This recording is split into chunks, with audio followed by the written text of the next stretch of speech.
November 20th, 1943. The dawn over Tarawa Atoll bleeds crimson into the Pacific horizon. The lagoon at Betio, a narrow, flat strip of sand and coral, lies quiet for a moment. Too quiet. Beneath that silence, beneath the rolling surf, waits one of the deadliest battlefields of the Second World War. On the decks of transport ships, U.S. Marines prepare themselves. They are young, 19, 20, 22 years old, faces tight with anticipation, helmets pulled low, rifles clutched in nervous hands. Around them, the sea quivers with the concussion of naval gunfire. Battleships and cruisers have pounded the island through the night, sending geysers of flame and smoke high into the tropical air. The men watch, some with relief, some with doubt, as Betio disappears in a curtain of dust and fire. Many believe nothing could have survived such punishment. But beneath that bombardment, in bunkers carved from coral and fortified with thick coconut logs, the Japanese wait. Their commander, Admiral Keiji Shibasaki, has promised his men that it would take 1 million men 100 years to take Tarawa. They sit inside pillboxes with machine guns ready, artillery zeroed on the lagoon. The bombardment has scarred the surface, but the fortress beneath still lives. Now the signal comes. Whistles blow, boots thud against metal decks. The Marines climb down into Higgins boats, flat-bottomed landing craft built to carry them across the lagoon. Engines cough, ramps clatter shut. Then, with a sudden roar, the first waves of boats churn toward the reef. The men crouch low, salt spray stinging their eyes, the smell of cordite still heavy in the morning air. Halfway to the beach, disaster strikes. The tide is lower than expected. Higgins' boats grind to a halt on the reef hundreds of yards from shore. The ramps crash down, and Marines plunge into chest-deep water, struggling under the weight of packs, rifles, and grenades. As they wade forward, heads barely above the waves, the Japanese open fire. Machine guns erupt from hidden bunkers, mowing men down in the surf. Mortar rounds splash into the lagoon, tearing bodies apart with savage blasts. Pinned down, drenched, desperate, the Marines push forward. Behind the seawall that rings the beach, Japanese bunkers sit untouched, their gun ports spitting death into the lagoon. No bullet can reach them. No shell seems to silence them. And among the Marines, a new weapon waits. Strapped to the back of a young operator are twin fuel tanks glistening with seawater, connected to a wand of steel and hose, a flamethrower. He knows that only fire can reach into the darkness of those bunkers. Only fire can burn the defenders out. The battle for Betio has begun. The idea of fire as a weapon is as old as war itself. Ancient armies hurled burning pitch, flaming arrows, and clay pots filled with oil across battlements. The Byzantines perfected Greek fire, a mysterious liquid that clung to skin and wood alike, burning even on water. For centuries, such weapons carried a dual power: the physical destruction of flame and the terror it spread through enemy ranks. But it was not until the cataclysm of World War I that fire was mechanized into its most fearsome modern form. On the Western Front, in the summer of 1915, German storm troops unveiled the Flamethrower. From hoses attached to fuel tanks, jets of burning oil arced across no man's land, sweeping through trenches and dugouts with horrifying effect. French and British soldiers, already scarred by poison gas, now faced fire itself. Reports from survivors spoke of men incinerated where they stood, of flames consuming oxygen in underground shelters, suffocating entire units before the fire even reached them. The United States, watching from across the Atlantic, took careful note. When American troops entered the war in 1917, they encountered flamethrowers in German hands. Their potential was undeniable, but so too was the danger. The man carrying the tanks was a walking target, vulnerable to every bullet. For decades after the armistice, U.S. planners debated whether such a weapon had a place in the arsenal of a modern army. By the 1930s, experiments began quietly within the Army's Chemical Warfare Service. Engineers sought to design a portable weapon that could break stalemates, clear bunkers, and inspire fear. Early models, heavy and unreliable, often leaked fuel or failed to ignite, but through trial and error, refinements were made. Pressure systems were improved. Gasoline was thickened with napalm-like gels to make the flames stick. Finally, the prototypes stabilized into two models, the M1, first fielded in 1942, and the improved M2, which would dominate the Pacific campaigns. The design was both simple and brutal. Two steel cylinders strapped to a Marine's back carried a mixture of gasoline and diesel fuel. A smaller tank of compressed nitrogen provided the pressure. From a hose and wand-like nozzle, the operator could send a stream of burning liquid up to 40 yards. Each burst lasted only a few seconds, and the weapon carried fuel for no more than 6 or 7 shots. Yet those seconds were enough to engulf a bunker, a trench, or a cave in fire. The effect was not only physical, but psychological. Fire reached where bullets and grenades could not. It consumed air, ignited everything it touched, and left no cover safe. For enemies sealed in timber bunkers or underground chambers, it meant death without escape. For Marines preparing to storm island fortresses, it offered a grim promise that no matter how deep or how stubborn the defense, flame could reach it. As the Pacific War unfolded, the M2 flamethrower would prove itself not merely as a weapon, but as a necessity, the only tool capable of burning the Japanese from the bunkers that artillery and bombs could not destroy. The Pacific War was not only a clash of armies, but a collision of industries. Every weapon carried ashore at Tarawa. Every rifle, every grenade, every flamethrower strapped to a Marine's back was born from the vast machinery of American production. When the first combat reports came back from Guadalcanal and New Guinea, they carried a sobering message. Japanese bunkers could not be broken by rifle fire or grenades alone. Something stronger, something terrifying, was required. The U.S. Marine Corps requested hundreds of flamethrowers, and the call was answered by the factories of a nation already running at full wartime capacity. In the Midwest, steel mills poured molten metal for the tanks. In New Jersey, rubber plants molded hoses and seals capable of withstanding extreme pressure and heat. On the assembly lines, men and women who once built tractors, pumps, or automobiles now welded, riveted, and tested components of the M2. The flamethrower was not a single device, but the result of a nationwide effort. Valves from Pennsylvania, nitrogen cylinders from Ohio, precision igniters from California. Each part traveled by rail and truck to be assembled into the final weapon. The numbers were staggering. By 1943, thousands of units rolled off production lines, each costing nearly $1,000, a fortune for an individual, but a necessity for an empire at war. They were tested in controlled burns against concrete blocks and steel shutters. Engineers recorded flame distances, ignition rates, and failure points. Every weapon was inspected, every valve checked, before being packed in crates bound for the Pacific. It was here, in the factories and foundries of America, that the real battle began. For the Marines waiting on transport ships, their survival depended on workers they would never meet. Women welding in Detroit, machinists in Chicago, farmers turned factory laborers in Kansas. Their hands forged the weapon that would decide life or death in the bunkers of Betio. By the autumn of 1943, warehouses were filled, transport ships were loaded, and the M2 flamethrower was ready.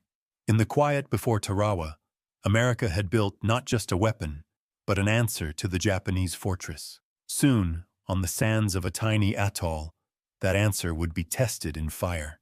The Pacific jungles and atolls were proving grounds where theory met reality. Before Tarawa, the flamethrower had already been tested in battle and in blood. On Guadalcanal, 1942, the Marines first confronted Japanese bunkers that seemed impervious to everything they could throw at them. Grenades bounced off thick coconut logs. Rifle fire rattled uselessly against firing slits barely wide enough for a machine gun barrel. The defenders were tenacious, crouched deep in their pillboxes, ready to fight to the last man. It was here that the first flamethrowers were dragged into action. Operators advanced slowly, bent low under the burden of their tanks, every eye of the enemy upon them. The roar of the flame, when it erupted, was unlike any sound on the battlefield, a thunderous hiss followed by a jet of fire leaping into the darkness of a bunker. The result was immediate and terrible. Where grenades had failed, fire consumed. Marines saw for the first time that the weapon worked, but the price was high. Flamethrower operators were heavy, conspicuous targets. Snipers quickly learned to seek the glint of steel tanks on a man's back. Many Marines carrying flamethrowers did not survive their first mission. They were protected only by the courage of their comrades, who laid down covering fire with rifles and machine guns to shield the flame men as they closed the distance. In New Guinea, the lesson was repeated. Japanese defenders, dug into caves and reinforced huts, repelled repeated assaults. When flamethrowers were brought forward, the tide shifted. The burning fuel reached into positions invisible to riflemen, igniting entire interiors in seconds. The operators, however, endured terror as much as they inflicted it. They could feel the heat of their own weapons singeing hair and uniform, the fear of a single bullet striking their tanks, and yet they went forward. Commanders took note. Reports emphasized that the flamethrower was no longer an experiment. It was essential. Infantry manuals were rewritten. Assault teams were reorganized so that flamethrower operators were paired with riflemen and demolition men.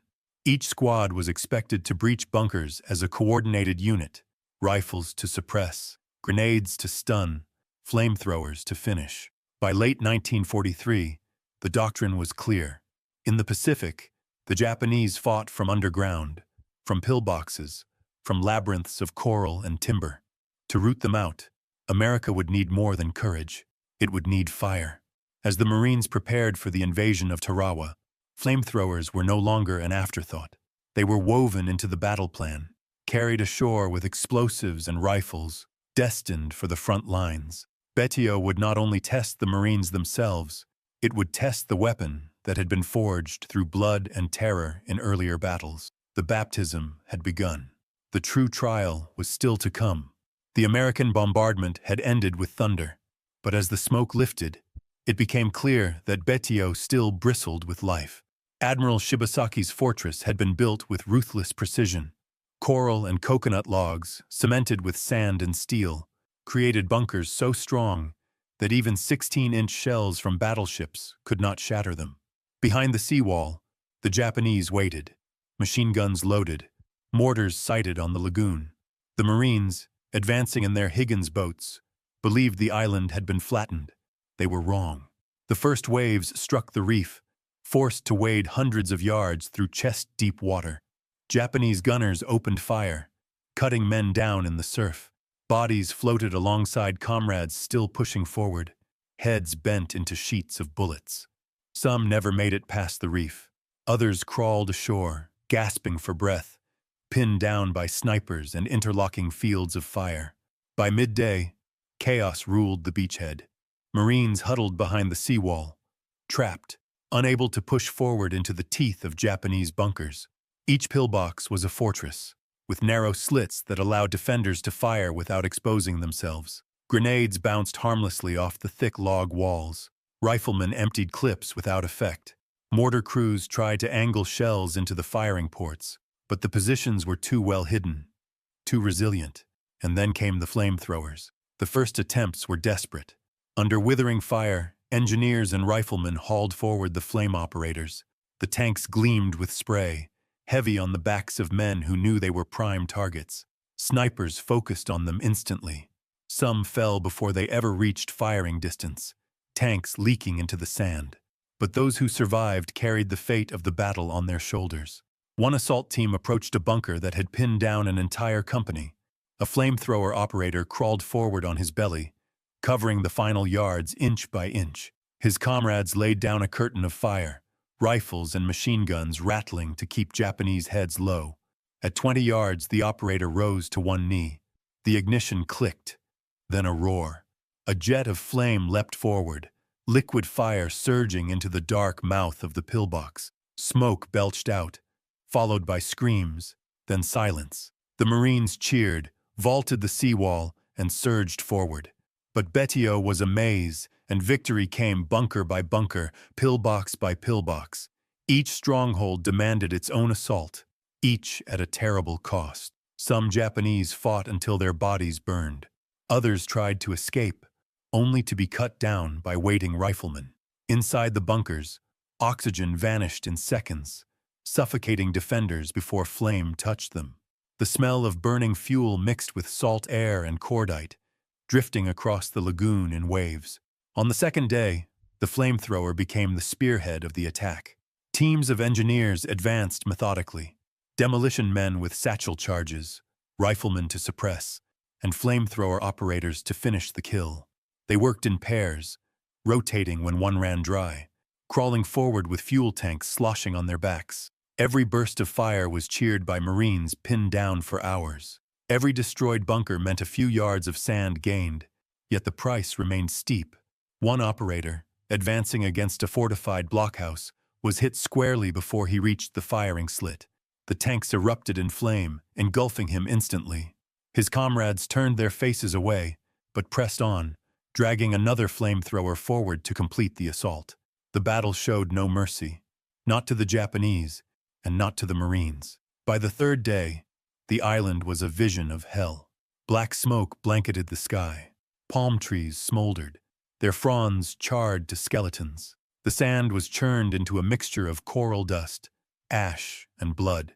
Marines moved cautiously, step by step, through the ruins of bunkers that had once seemed impregnable. Each advance required coordination, grenades tossed in quick succession, machine guns hammering at firing slits, and the flamethrower spewing its terrible breath to finish the work. The Japanese resisted to the last. Some bunkers required repeated assaults, flames pouring in again and again, until no sound emerged. Even then, Marines would wait, rifles leveled, for a sudden rush of survivors. Few surrendered. Most died where they fought. Admiral Shibasaki himself was killed on the second day, but his men carried out his vow. They fought until fire consumed them. One Medal of Honor was awarded posthumously to Corporal William Bourdillon. On the first day, he single-handedly charged 4 separate enemy positions, using explosives and a flamethrower, even after being wounded twice. He destroyed 3 bunkers before collapsing, killed while reloading. His sacrifice epitomized the brutal, personal nature of Tarawa, a war not of sweeping maneuvers, but of inches, fought face to face in fire and blood. By the end of the third day, the tide had turned. The once proud fortress of Betio was silent, its bunkers smoking, its defenders reduced to corpses. Out of more than 4,500 Japanese troops, barely a handful survived, many wounded or unconscious. The Marines, too, had paid dearly. More than 1,000 dead, thousands more wounded, for an island no larger than a single square mile. Tarawa was a crucible. It proved that Japanese defenses could not be taken by bombardment alone. It proved that courage alone was not enough. It demanded new tactics, brutal weapons, and the grim resolve to use them. At the heart of that victory was the flamethrower, carried by men whose names are rarely remembered, but whose fire decided the battle. The inferno at Betio was over, but its lessons would echo across the Pacific, shaping every island assault that followed. Behind the smoke, statistics, and battle maps of Tarawa lies the human reality, the faces of young men who carried fire into the teeth of the Japanese fortress. One of them was Corporal William Bourdillon of Texas. On the morning of November 20th, as his Higgins boat ground onto the reef, enemy fire tore through his craft, killing several Marines instantly. Bourdillon waded ashore under fire, dragging survivors with him, then crawled forward to assault the nearest pillbox. He destroyed it with explosives, then moved to a second, even after being wounded. He carried a flamethrower to the third position, engulfing it in fire, silencing the guns that had pinned his company. Wounded again, he pressed on toward a 4th bunker before collapsing, killed by machine gun fire. For his courage, for those 4 pillboxes cleared in a single morning, he was posthumously awarded the Medal of Honor. His sacrifice remains etched into Marine Corps legend. Yet Bourdillon was not alone. Scores of flamethrower men carried similar burdens. They bore 70 pounds of fuel and steel on their backs, knowing one stray bullet could ignite their load. The hiss of the weapon was deafening, the heat unbearable. Many wrote in letters home of the terror of carrying what they called a suicide tank. Some admitted they never expected to survive their missions. But the men were not alone in spirit. Rifle squads protected them as best they could, laying down covering fire, hauling the operators back when they fell. Marines spoke of how flame men became the most guarded figures in a platoon, their survival essential to every advance. A flamethrower man was not just another soldier. He was the point of the spear. Among survivors, the memories never faded. Some recalled the smell of burning fuel, others the cries of defenders consumed inside the bunkers. One Marine wrote that the hardest part was not using the weapon, but hearing what followed. Silence broken only by muffled screams. It was war at its most intimate, its most brutal. A weapon wielded at arm's length against men hiding just feet away. These human stories reveal the terrible cost of victory. Behind every statistic at Tarawa was a young man who carried flame into the storm, risking everything not for glory, but to save the comrades pinned beside him in the sand. For the defenders of Betio, the flamethrower was more than a weapon. It was a nightmare made real. Inside the Japanese bunkers, men sat in stifling darkness. The walls, layered with coral and logs, shook with every American shell, but most held firm. Soldiers crouched at firing slits, machine guns trained on the lagoon, believing their fortress unbreakable. Then came the sound, a sudden roar, different from any shell burst, a hiss, followed by a rushing wave of heat. In an instant, fire poured through the narrow openings, curling around corners, sucking the oxygen from the air. Japanese survivors later recalled the terror. Some described watching flames roll along bunker ceilings, clinging to uniforms, consuming everything in seconds. Others remembered comrades clawing at their throats as the air vanished, suffocating before fire touched them. Few had time to react. Those who tried to escape were cut down by waiting Marines. Others, driven by desperation, chose to charge outward with bayonets fixed, only to collapse under withering fire. To Japanese officers, the weapon was inhuman, a firestorm that nullified their engineering and their courage. Pillboxes that had resisted naval shells and mortar barrages were undone in seconds by a single burst of liquid fire. The effect on morale was devastating. Men who had sworn to fight to the death now faced an enemy that no dugout could withstand. Still, they fought on. For the defenders of Betio, surrender was unthinkable. Even when engulfed by flame, Japanese soldiers often chose to fire until their last breath. Yet the weapon broke their certainty. The bunkers they had believed eternal proved vulnerable. Their stronghold turned into a furnace. Through Japanese eyes, the flamethrower was not just another enemy tool. It was a force of nature, relentless, merciless, leaving no refuge in its path. Tarawa was more than a brutal victory. It was a revelation. The battle demonstrated with painful clarity that traditional infantry assaults could not crack the fortress-like defenses of the Pacific Islands. Rifles, mortars, and grenades had their place, but against coral pillboxes and interlocking bunkers, they were inadequate. What worked, what truly shifted the balance, were the flamethrowers and demolition teams that accompanied them. In the days after Betio was secured, Marine commanders pored over after-action reports. The conclusions were unanimous. Flamethrowers had been decisive, not incidental. Units that brought flame forward took their objectives faster, with fewer casualties than those that relied on rifles and grenades alone. The price was high in lost operators, but the payoff was undeniable. Bunkers that withstood days of bombardment fell in minutes once fire was introduced. Doctrines were rewritten. Assault squads were reorganized so that every company had flamethrower operators permanently attached. Training manuals emphasized coordination, covering fire from riflemen, demolitions to breach walls, and flamethrowers to finish the job. Tanks, too, were modified to mount flamethrower weapons, providing armored firepower against heavily defended positions. The weapon's psychological effect was noted as much as its physical power. Reports stressed how defenders often broke after facing flame, abandoning strongholds that might otherwise have held for hours. This lesson carried forward into later campaigns: Saipan, Peleliu, Iwo Jima, Okinawa. In each, flamethrowers were at the forefront, clearing caves, trenches, and blockhouses. Tarawa proved that victory in the Pacific would not come through bombardment alone.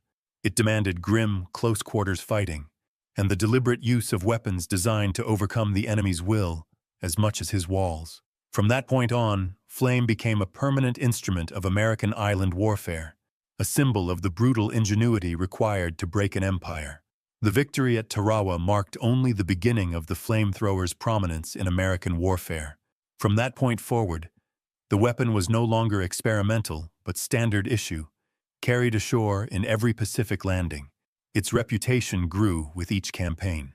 On Saipan, it burned through Japanese cave systems that artillery could not reach. On Peleliu, it cleared coral ridges where defenders fought from chambers carved deep into the rock.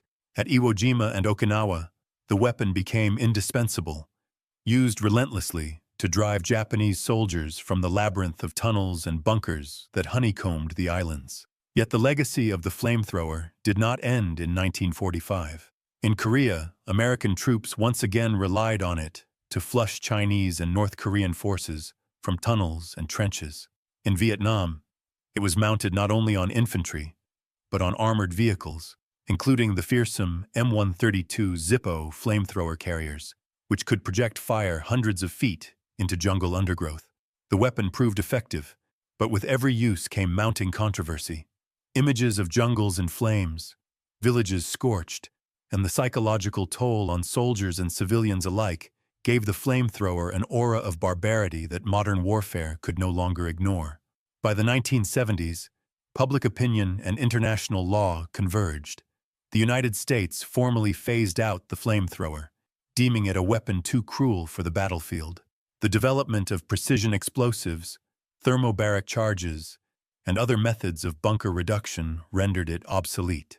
Still, its historical influence cannot be erased. For the Marines of Tarawa and the islands that followed, the flamethrower was not an abstract horror, but a tool of survival. It was the instrument that allowed them to seize ground, silence bunkers, and end battles that might otherwise have dragged on at catastrophic cost. The legacy of fire is thus double-edged, a reminder of the ingenuity that brought victory and of the brutal extremes that modern war demanded. Tarawa was won, but at a price so high that even hardened Marines questioned whether the cost could ever be justified. In just 76 hours of fighting, more than 1,000 Americans lay dead, and nearly 3,000 more were wounded. On an island barely a mile long and half a mile wide, the sand was churned into a graveyard. And yet, despite the staggering toll, the battle carried lessons that would shape the entire course of the Pacific War. Central among those lessons was the brutal reality of the flamethrower. For all the firepower America brought to bear, battleships, cruisers, tanks, mortars, it was the man with 70 pounds of fuel on his back who decided the fate of bunker after bunker. His weapon was crude, dangerous, and terrifying, but it worked. It silenced defenses that no shell could reach. It broke strongholds that had been declared invulnerable. It forced an enemy that fought to the death into an inferno where courage alone was not enough. And in this reality lies the paradox of Tarawa and of modern war itself. The outcome was not determined only by technology, nor by numbers, nor even by strategy on a grand scale. It was determined in moments of personal decision.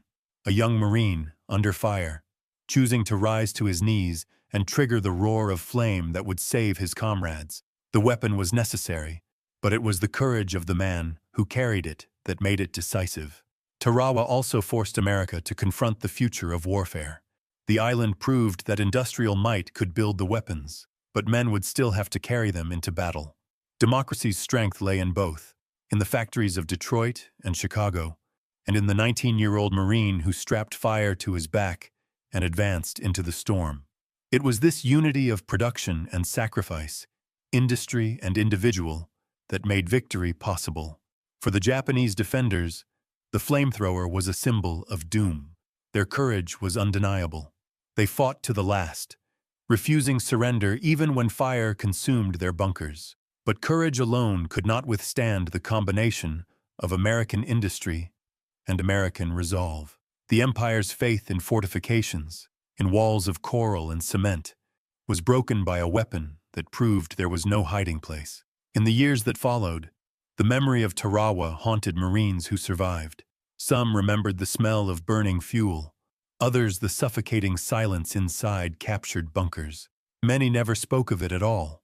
For them, the flamethrower was not a weapon of history, but a memory of fire and screams that lingered long after the battle was won. Yet history demands reflection. The flamethrower, for all its horror, shortened battles that might have dragged on for weeks. Without it, casualties would have been far greater.